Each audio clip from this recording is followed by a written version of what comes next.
Bon vendredi, mes belles leaders positives, j'espère que vous allez bien. Aujourd'hui, je vous parle de votre ego spirituel. En fait, de notre ego spirituel, parce que je me suis rendu compte que j'avais un ego spirituel ce matin. Et je me suis dit, eh ben, regardons ça, on va en jaser, hein? En fait, salut Geneviève! En fait, vous savez, dans ma rituel du bonheur, si je peux dire, du matin, j'essaie toujours de garder cette routine-là du matin où est-ce que je me lève, je fais mon étirement, mon yoga, ma méditation. Puis à tous les matins, je fais des petites vidéos d'inspiration pour garder mon inspiration à un haut niveau. Donc, étant donné que l'inspiration est une vibration très haute, l'inspiration est une des 10 émotions les plus positives qu'un être humain peut vivre. J'essaie toujours de nourrir mon pot à fleurs intérieures de sources d'inspiration, donc tous les gens que je suis ou des vidéos sur YouTube, des livres. Donc j'essaie toujours d'avoir un petit moment par jour, là, un petit 15-20 minutes d'inspiration. Bref. Bonjour Chantal, hey, faites-moi des thumbs up, faites-moi écrivez un moi live si vous êtes en live, replay si vous êtes en replay. Hey, by the way, je suis pas en pyjama, je me suis habillée aujourd'hui. Bravo Vicky! Faites-moi, c'est ça, écrivez-moi live, c'est en live, replay, c'est en replay, faites-moi des thumbs up, des petits bonhommes sourires, des arcs-en-ciel, savoir que vous êtes là. Salut Mélanie, salut Véro, salut Emma, Chantal, Maud Dubé, salut! Donc voilà. Alors, dans cette, justement, je pense que c'est hier, ouais, c'est hier que j'écoutais une vidéo sur l'ego spirituel et comment qu'on peut se faire embarquer par notre ego de tous les sens, parce que l'ego, sa job, lui, c'est de survivre. Lui, il veut rester là. Il a peur de disparaître. Et son pouvoir, lui, c'est de vouloir justement gérer tout, vous éloigner de votre pouvoir personnel, de votre luminosité, de votre spiritualité, de cette grandeur qui vous habite. Donc, son but, lui, c'est par peur. L'ego est là pour nous rabaisser un peu. Salut Marie-André! Oui, je sais, Emma me dit, est-ce que tu es sur un ballon? Oui! Pour ceux qui ne savent pas, ma chaise, c'est un ballon, donc c'est pour ça que je swing de même. C'est normal. Voilà.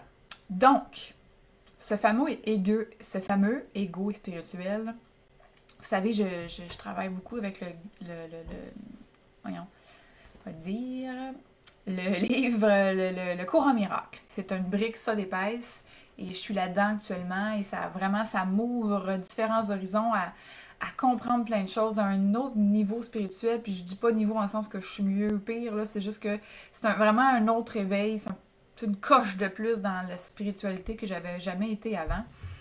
Et bref, je me suis rendu compte que parfois je tombais dans ce piège de notre ego qui est justement de tomber dans l'ego spirituel.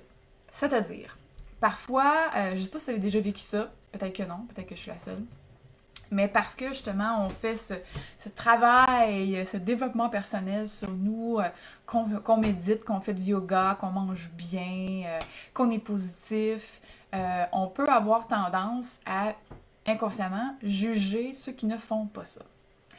Ou se comparer à des gens qui soit sont meilleurs ou pires que nous.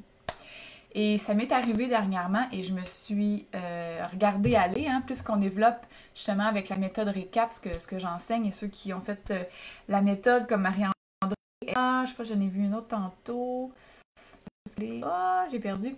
Mais bref, vous pourrez en témoigner. Mais quand on est justement dans le principe de la méthode récap, qui est de se libérer de nos fausses croyances, qui est de travailler sur son mindset, être plus dans l'amour, dans l'observation de qui l'on est au lieu de tomber dans le mode victime et égoïque. Donc, vraiment être en mode observation. Et c'est là, je pense, qu'on développe un déploiement total de la merveilleuse personne que l'on est. C'est quand on sort de cette spirale égoïque-là, qui est un bon défi quand même. Donc, bref, je suis en train de vous perdre là. Tout ça pour dire que quand on développe cette capacité-là, plus en mode observation, on est capable de s'observer, de se voir comme étant un être à part entière et vraiment se détacher de voir qu'est-ce qui se passe en ce moment. quelle histoire je suis en train de me raconter là? Qu'est-ce que l'ego est en train de me raconter? Qu'est-ce que l'ego est en train d'essayer de contrôler ou quelle peur me pousse, me motive, m'habite actuellement? Donc, le simple fait de développer cette capacité-là de résilience, d'observation, de détachement, va vous aider énormément à voir aller votre ego spirituel ou votre ego tout court ou vos peurs pour être capable de faire comme Ah, c'est intéressant. Qu'est-ce qui fait que je me compare comme ça? Qu'est-ce qui me pousse à juger la personne? Ou qu'est-ce que... Et là, on se pose des questions. Et là, on remet en question l'ego. On remet en question des patterns, des connexions neuronales dans notre cerveau qui sont hyper solides et qui doivent, si vous le voulez, évidemment, se désintégrer tranquillement avec le temps en ayant des nouvelles connexions neuronales positives. Donc, c'est en les questionnant, ces connexions-là, c'est en questionnant ces patterns-là, en questionnant ces fausses croyances-là, qu'on est capable justement de reprogrammer son esprit et de retrouver cette paix intérieure-là, cette douceur, cette connexion à l'univers, cette whatever. Donc, c'est ça. Alors, le but, c'est de se poser la question ou de se dire justement l'affirmation qu'on se dit souvent dans les programmes avec Récap, c'est « Ah bien, c'est intéressant! » Et on rigole un peu, on s'amuse avec ça, on s'amuse de voir que l'ego a encore pris le dessus. Et justement, moi, j'ai rigolé, j'ai ri de moi avec amour pour dire « Ah ben, c'est intéressant, tu as rien de comparer à telle personne. » Et justement, pour nourrir ton ego, pour dire que, ah ben oui, mais peut-être qu'elle a fait ça, mais toi, tu fais ça, fait que t'es mieux. Et je vous dis, c'était vraiment ridicule. Ben, c'était pas ridicule, là, faut pas se ridiculiser, faut pas se rabaisser, mais c'était intéressant. C'était vraiment intéressant et je me suis dit, ben, je dois pas être la seule comme ça. Donc, quand vous sentez que vous êtes dans la comparaison, quand vous sentez que vous êtes dans le jugement, que ce soit des personnes qui le méritent ou pas, là, parce qu'en fait, à la base, on est tous des êtres humains qui ont des émotions, qui ont des peurs, et on est tous des frères et des sœurs, jusqu'à l'heure un peu sorti de la Bible, là, tout ça, là, mais on est tous un, on est tous reliés. Donc, quand vous voyez une personne qui est en souffrance, parce qu'elle est le reflet de vous-même, elle est le reflet de ce que vous devez en vous travailler ou revoir ou repenser. Et à chaque instant que vous avez quelqu'un qui vous fait rusher, on dit souvent que, justement, dans le programme Récap, là, je fais un lien là, parce que c'est quand même ça qui se passe, puis c'est ça. On s'amuse beaucoup à dire qu'on a des anges déguisés en trous de cul dans notre vie. Et quand on le dit comme ça, je trouve que ça désamorce un peu tout ça. Et bref, ces anges déguisés en trous de cul qui peuvent être des gens, qui peuvent être des situations, comme le coronavirus actuellement, qui peuvent être des événements, qui peuvent être une entreprise, qui peuvent être un collègue, qui peuvent être un voisin, qui peuvent être whatever, sont toujours là pour nous refléter ce qu'on a à... En fait, ils sont là pour nous refléter une opportunité de faire un choix différent. Et ça, c'est ce que le cours en miracle dit de façon très, très... comment dire... répétitif et c'est parfois dur à catcher, pourtant c'est super simple, mais c'est qu'à chaque instant, on a le choix. Choisir la peur, choisir l'amour. Quand on choisit la peur, on choisit l'ego, on choisit la souffrance. Quand on choisit l'amour, on choisit l'univers, on choisit la paix intérieure, la douceur, le flot de la vie, les synchronicités. On s'enlève notre propre chemin. Alors c'est ça que je veux vous partager, en fait, c'est quand vous sentez que vous êtes dans votre ego ou votre ego spirituel, peu importe si vous faites de la méditation, du yoga, de whatever ce que vous faites, et que vous continuez à être dans cette partie-là de comparaison ou de jugement, votre ego se transforme en ego spirituel. Je dis votre, mais le nôtre, là, parce que je m'inclus là-dedans. Et c'est simplement une opportunité, encore une fois, de choisir.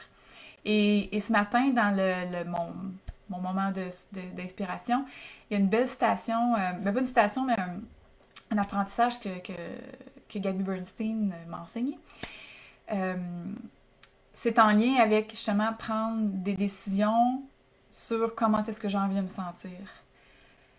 Comment est-ce que j'ai envie de vivre? Est-ce que je veux continuer à vouloir tout contrôler avec justement mon ego spirituel? Ou j'ai envie de faire partie de l'univers, de quelque chose de plus grand que moi, de me laisser emporter par le flot de la vie, de faire confiance à ce qu'il y a de plus grand que moi, hein, au big... au truc, là. On sait pas c'est quoi. By the way, je parle pas de Bible, de Jésus, de quoi que ce soit, là. Je parle vraiment d'une puissance plus grande que nous. Ça peut être l'univers, Dieu, peu importe comment vous l'appelez. Euh, Moi, j'y crois. Moi, je crois qu'il y a quelque chose qui est plus grand que nous. Puis de plus en plus, quand je me connecte à ça et que j'arrête de vouloir contrôler ma vie avec mon ego spirituel, quoi que ce soit, tout est tellement plus simple, tout est tellement plus lumineux, tout est tellement plus joyeux. La vie devient beaucoup plus... En fait, ça devient dans un flow, ça devient naturel, ça devient... Ah, c'est tellement fascinant ce qui se passe quand on tombe là-dedans. Et c'est facile de revenir dans nos vieilles pantoufles, hein? Je le vis constamment ces temps-ci. Donc, c'est normal, hein? C'est un back and forth, hein? On va dans un espace de spiritualité et là, l'ego veut nous ramener dans la peur. Et là, oh, on continue, on avance, on recule 2 pas, on avance d'un pas. Mais c'est correct, c'est ça le changement, c'est ça la transformation. Ça se fait pas en claquant des doigts. Donc voilà. Regarde, c'est pas de questions. N'hésitez pas à poser des questions, là. Bon, je vais essayer de vous répondre le mieux que je peux. En train de répondre à Marie-André, Emma. Allô Marie-André. Véronique, j'aime le mot degré car le mot niveau me titille aussi. Le cours en miracle. Ah oui, quand j'ai dit au niveau du niveau. Mais bref, en fait, c'est un mot, hein. Fait que c'est intéressant, Véronique, si le mot niveau te dérange, il y a peut-être quelque chose par rapport à ça. C'est l'ego qui se sent rabaissé ou quoi que ce soit. Fait que, puis by the way, moi, la même chose, là, le mot niveau, je suis comme, ah, je suis pas à l'aise, je veux pas me sentir plus meilleure que les autres. Mais quand un mot vient me chercher de même, là, ou une personne, c'est parce que je me dis, ah, c'est intéressant, qu'est-ce qui fait que le mot vient me déranger? On s'entend, c'est un mot. Fait que techniquement, dans l'absolu, les mots, les gens, l'extérieur ne devraient pas nous atteindre. On s'entend, là, c'est rendu quand t'es Bouddha, là. Mais, en tout cas, dans ma vie à moi, mon désir, mon souhait le plus cher, c'est d'être tellement en pleine possession de mon pouvoir, de ma vie, de ma spiritualité, de ma grandeur, de whatever, que tout ce qui est à l'extérieur ne m'affecte pas personnellement. Et je le prends vraiment comme un message ou une guidance ou un signe, quelque chose à travailler. Fait que bref, je fais juste un petit point par rapport à ça. Quand il y a des mots, des gens d'expérience qui vous font réagir, c'est parce qu'il y a quelque chose là-dedans qui est un apprentissage. Maintenant, non, quoi d'autre? Julie, nous sommes tous dans le même univers, issus de la même énergie, exactement. Fait qu'on est tous reliés. Fait que, puis ça, c'est dur d'un fois à catcher parce que tu dis, il y a du monde c'est épouvantable ce qu'ils font, c'est injuste, mais souvenez-vous toujours que ces gens-là sont en souffrance extrême pour faire. Et puis les gens sont prêts à tout pour 2 choses, la sécurité et l'amour. Les gens sont prêts à tuer, sont prêts à faire des affaires épouvantables pour avoir la sécurité et l'amour. Même si c'est mal fait, l'ego est capable de faire bien les choses. Donc, c'est pour ça que je veux créer un mouvement leader positif comme vous tous, parce que le monde a besoin de nous. Le monde a besoin de gens qui vont mettre de l'amour autour de tout ça, qui vont accompagner les gens dans l'accueil absolu, dans la bienveillance, sans juger, sans se comparer. Et c'est un chemin de vie, c'est un travail d'une vie, mais plus on va s'expansionner ou se déployer, plus on va avoir chacune un impact sur les gens qui nous entourent, puis après ça fait l'effet papillon. Et voilà. Julie, des anges déguisés en trou de cul, ça m'aide tellement, oui. Ah, Nadine, ah, j'aime les anges déguisés en trou de cul, je sais, c'est tellement puissant, ça m'aide énormément. En fait, c'est que ça désamorce, ça fait rire, puis le rire, encore une fois, la joie, c'est l'abondance, fait que essayons de trouver plus de joie à travers tout ça. Lucie, je peux ouvrir la vidéo pour écouter. Merci, namasté. Julie, la vie nous envoie ce que nous sommes. Il est intéressant de se poser la question, savoir pourquoi ça me dérange et ce que ça vient chercher en moi.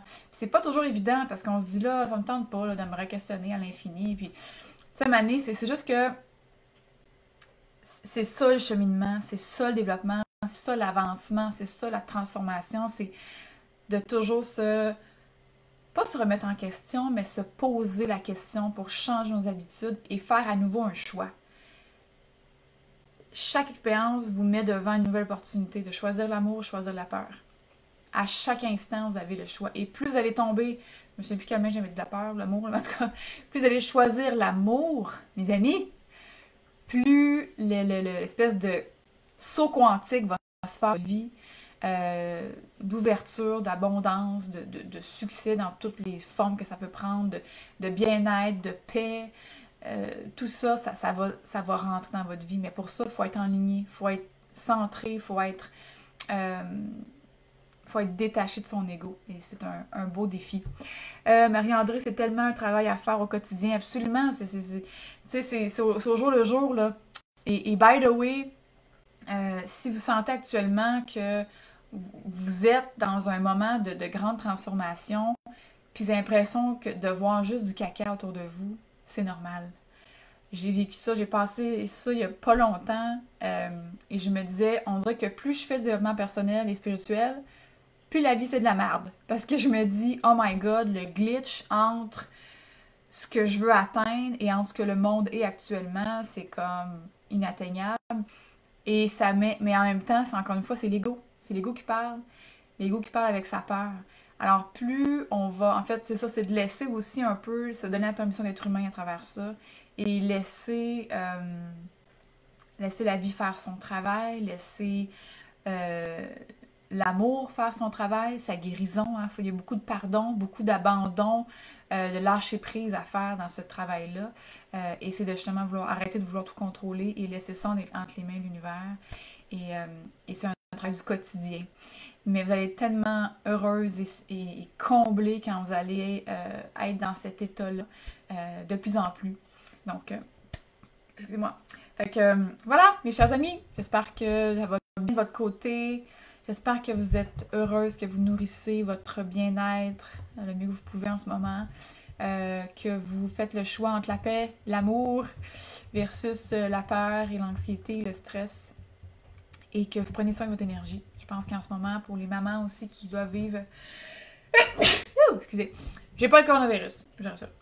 Entre les mamans qui vivent beaucoup c'est ça, de stress peut-être en ce moment par rapport aux enfants, le travail, tout ça, les sous. Je pense que la meilleure des choses, c'est vraiment de faire la paix en soi, c'est vraiment de retrouver un moment de douceur et prendre soin de votre énergie, de votre vibration, de ce que vous émanez à l'extérieur de vous. Donc voilà, mes petits conseils 101. J'espère que ça vous aide, j'espère que ça vous sert et que vous êtes bien. Je vous aime d'amour. Je vous embrasse. Mouah. Je vous fais un FA virtuel et je vous envoie un méga dose d'amour. À bientôt mes amis. Bye, bon week-end.